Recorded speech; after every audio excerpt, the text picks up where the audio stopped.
All right, I'm going to be talking to you about using watercolor paints. And before we get started, I need you to make sure that you have your sheet that has your color families on it and your color wheel, because you're going to be using that as a tool to help you with the colors that you choose.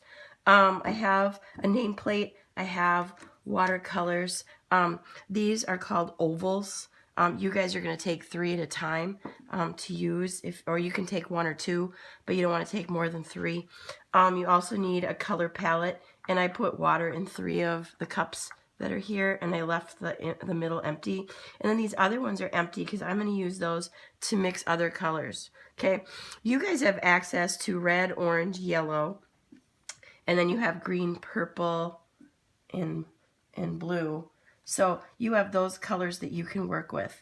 And then I have my notes here, so I make sure that I can cover everything that I need to cover.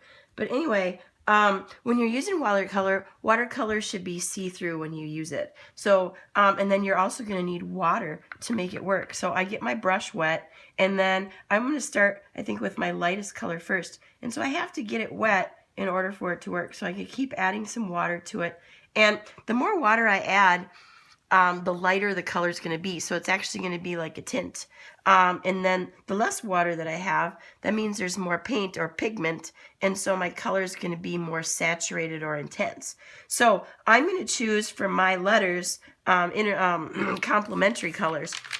So because I'm choosing complementary colors, I go down here where I have complementary, and I can use these color combinations on my letters. So I'm going to start, I think, with yellow, and I'm going to do yellow on the outside of these circles. Okay, if I do my letters just solid color, it's not going to be as interesting as if I choose a design where I'm using the texture that I created on my clay. So thinking about how you want to use those designs and texture to your advantage to make your artwork a little more interesting.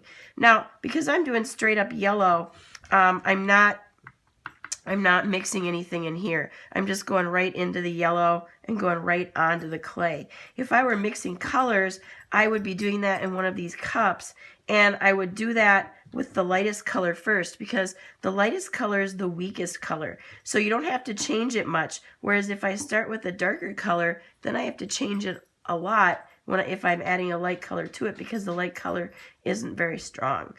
So I'm moving along here, and I'm getting these shapes in here, colored in. And then yellow is my color for my background on this letter. So now I need to choose what I want to do here. So if I look over here, what's the complement of yellow? It's going to be purple. So then my next color, I'm going to go over here and go into purple. And then I'm going to make those dots purple. Now what's really cool about, and it looks like I made them pretty dark, so maybe I'll create some repetition in here and use the same purple and not and not reload my brush, so that it keeps getting lighter and lighter as I move across. Okay, because again, there's less paint and more water. So you can see how it starts to get lighter in color. All right, so I'm moving along here. So now I'd move on to my next color, and when I'm looking, actually I'll go back and think about this one. When I'm doing this one, there's these little things of texture in here, and in order to get the paint into the texture, I put a little more water on my brush, and it drips into that texture. Okay, so it kind of like the drips do the job for me.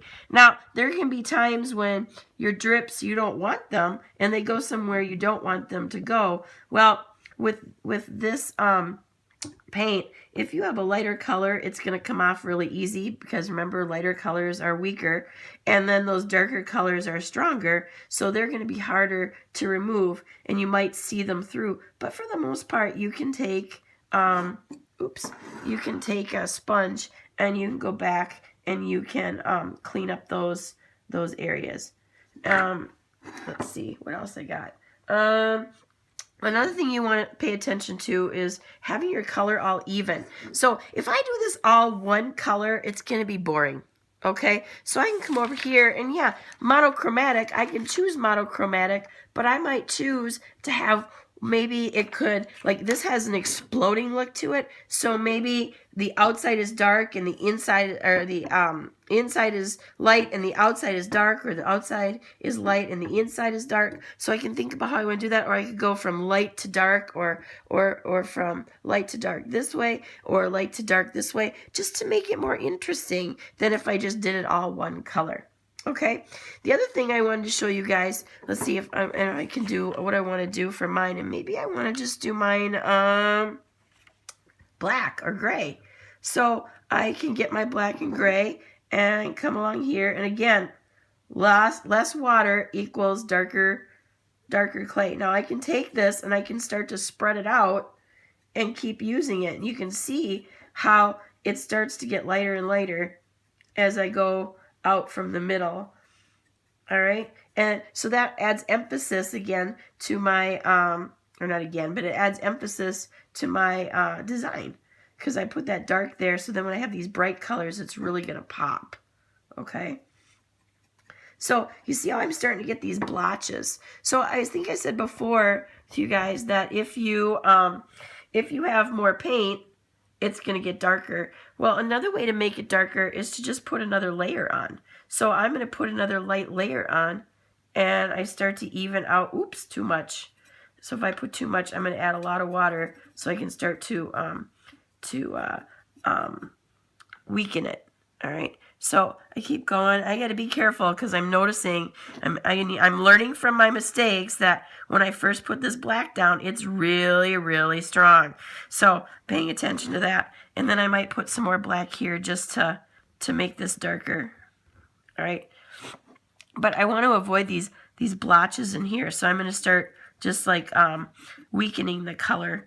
So, and then I'm going to start getting rid of like where these colors, where they don't blend. I can go like this back and forth, and it starts to blend. You notice I'm just using the tip of the brush. I'm not scrubbing the brush. My brush isn't all like spread out like this. I'm keeping it nice and neat. All right, and I can always add water back to it to keep it nice and neat. You can also, when you change from a dark color to a light color, use your paper towel. I don't have one with me, but you can use a paper towel to check to see that your color is out, your brush is clean. So I'm going to go back to yellow, right? Because I'm doing yellow here, and I'm putting yellow on my brush, and you'll notice that I was working with it flat. Now I'm going to turn it to the side because it's just easier for me to get to, and I can start putting that color on there. So I can totally turn this around and get this nice and neat and get those edges all